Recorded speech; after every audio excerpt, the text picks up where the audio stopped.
Pembunuh cahaya. Part 13. Saira menangis semalaman dengan tubuh sakit dan perih, sampai akhirnya dia tertidur. Ketika bangun, dengan terlatih dia melangkah ke kamar mandi. Tubuhnya sakit, seluruh tubuhnya terasa sakit akibat pemaksaan yang dilakukan oleh Leo kepadanya.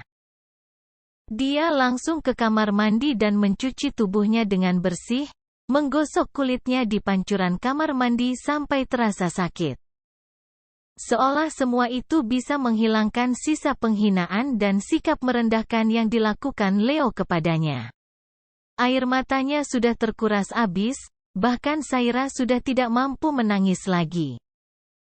Cukup sudah. Dia sungguh yakin bahwa memang Leo tidak mencintainya dan tidak pernah mencintainya. Entah karena apa lelaki itu menikahinya, yang pasti bukan karena cinta. Saira memakai pakaiannya dan kemudian mulai merapikan pakaiannya di lemari dan memasukkannya ke dalam tas. Perkawinan ini sejak awal memang diperuntukkan untuk membuat Saira menderita. Air matanya menetes, semua yang dilakukan Leo kepadanya, kelembutan itu, kasih sayang dan tatapan mata penuh cinta itu, semuanya adalah kebohongan. Hati Saira terasa sakit, dia tidak mampu lagi menahan kebencian Leo yang tanpa alasan. Dia harus pergi dari rumah ini, segera. Mau kemana? Pintu kamarnya terbuka tanpa peringatan, membuat Saira terperanjat kaget dan menyesal kenapa dia tidak terpikir untuk menguncinya. Leo berdiri di sana, lelaki itu sudah mandi dan bercukur, memakai jas kerjanya siap untuk berangkat kerja. Saira menatap Leo, dan merasakan masih ada sebersit cinta yang berdenyut di benaknya untuk lelaki itu. Lelaki yang semalam telah melakukan hal yang intim kepadanya. Dengan pemaksaan dan sikap kejam. Dengan tegar Saira memalingkan wajah dan memfokuskan diri untuk merapikan pakaiannya. Aku akan pergi dari rumah ini. Hening. Lalu Leo mengeluarkan kata-kata mengancam. Apakah kau tidak mendengar kata-kataku kemarin Saira? Bahwa aku akan mengejarmu, dan menghancurkanmu? Bukan hanya dirimu tetapi juga Andre, dan seluruh keluarga Andre kalau perlu. Keluarga Andre, ibunya dan adik-adik Andre semuanya bagaikan keluarga Saira sendiri. Ketika ibunya meninggal dan Saira ditinggalkan sebatang kara, yang mengurusinya adalah ibu Andre. Perempuan itu tak segan-segan mengajak Saira menginap di rumahnya ketika dia sedang berada dalam masa berduka. Rumah mereka memang hanya dibatasi pagar tembok pendek sehingga mereka bisa saling berkunjung dengan cepat, dan ketika Saira pada akhirnya memutuskan tinggal di rumah peninggalan ibunya sendirian. Ibu Andre selalu menengok dan mengiriminya makanan, dan menjaganya ketika Saira sakit layaknya ibunya sendiri. Begitupun dengan dua adik perempuan Andre yang keduanya masih duduk di bangku sekolah, SMU dan SMP, keduanya juga sangat menyayangi Saira dan menganggapnya sebagai kakak mereka sendiri. Saira tidak akan tahan kalau Leo melakukan kekejaman kepada keluarga Andre, sama seperti yang dilakukan Leo kepadanya. Apa yang akan kau lakukan kepada Andre dan keluarganya? Saira berucap pelan, berusaha tampak kuat di depan Leo. Dia harus kuat, kalau tidak lelaki itu akan semakin merendahkan dan menyakitinya. Apapun, aku bisa menghancurkan bisnismu, aku bisa menghancurkan keluarga Andre semauku. Aku tahu kalau Andre memiliki seorang ibu yang sudah tua dan dua adik perempuan yang masih kecil.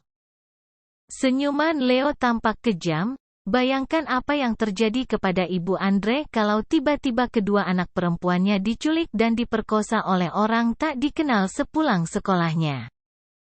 Saira terkesiap hingga berdiri dari duduknya, memandang Leo dengan kaget dan tak percaya. Kau tega melakukannya? Tanyanya kaget. Leo berdiri di sana dan menatap Saira tanpa ekspresi. Bukanlah aku berkata kepadamu bahwa aku akan melakukan ancamanku sepenuh hati? Hati-hati Saira, aku tidak pernah main-main. Jadi sebaiknya kau memikirkan ulang kalau mau pergi dari rumah ini, karena orang-orang yang menolongmu, orang-orang terdekatmu, mereka akan menerima akibatnya. Kenapa kau memaksaku bertahan di rumah ini sedangkan kau begitu membenciku? Saira menatap Leo, penuh dengan rasa sakit. Sementara itu Leo membalas tatapan Saira, lalu entah kenapa mengernyitkan dahinya dan tiba-tiba membalikkan badannya dan melangkah pergi. Karena hukumanmu belum selesai, Saira. Kau baru boleh pergi kalau kau sudah menerima semua hukumanmu. Ketika Leo pergi, Saira tertegun dengan rasa bingung yang menderanya. Hukuman? Apa maksud Leo dengan hukuman? Dan kenapa dia harus dihukum? Saira menatap pakaian yang sudah diaturnya di tas dengan ragu. Kalau dia pergi, keselamatan Andre dan keluarganya yang menjadi taruhannya. Saira tidak mau orang-orang terluka tanpa dirinya. Leo yang sekarang tampak begitu jahat dan menakutkan. Mungkin memang Saira harus mengorbankan dirinya. Kau harus meninggalkan Leo. Pagi itu Andre meneleponnya. Semalam lelaki itu meneleponnya berkali-kali, tetapi Saira terlalu sibuk menangis kesakitan dan tidak mampu mengangkatnya. Sekarang Saira sudah menenangkan diri, bertekad untuk menghadapi semuanya. Inilah resiko yang harus dia ambil, dia menikahi Leo atas keputusannya sendiri. Karena dia tertipu oleh sikap manis dan cinta palsu Leo. Sekarang Saira terjebak dalam kebencian Leo yang entah karena apa. Dan dia tidak mau melibatkan siapapun dan melukai orang-orang yang disayanginya. Aku bisa menghadapinya, Andre. Tetapi sikapnya kasar sekali kemarin, menarik lenganmu seperti itu. Andre tampak geram, aku tidak akan pernah sekasar itu kepada perempuan manapun. Saira menghela napas panjang. Matanya berkaca-kaca, tiba-tiba dia rindu kehidupan damainya yang dulu, ketika dia bisa menikmati hari yang tenang di balik warna hijau. Dan keindahan bunga-bunga di rumah kacanya. Sekarang bahkan untuk mengunjungi rumah kacanya sendiri pun Saira tidak berani. Aku akan mencoba mencari penjelasan dari semua ini, Andre. Semua ini pasti ada alasannya. Leo tidak mau menjelaskan kepadaku, tetapi aku akan menemukan cara. Jadi kau tidak mau keluar dari rumah itu? Saira tersenyum lemah, perkawinan ini kuambil dengan keputusanku sendiri, tanpa pemaksaan.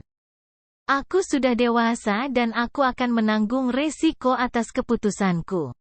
Dan aku juga tidak mau Leo melukaimu dan keluargamu. Andre terdiam di seberang sana, tampak memikirkan kata-kata Saira, tetapi kemudian lelaki itu mendesah. Kalau keadaan sudah tidak tertahankan lagi, berjanjilah untuk meminta bantuanku.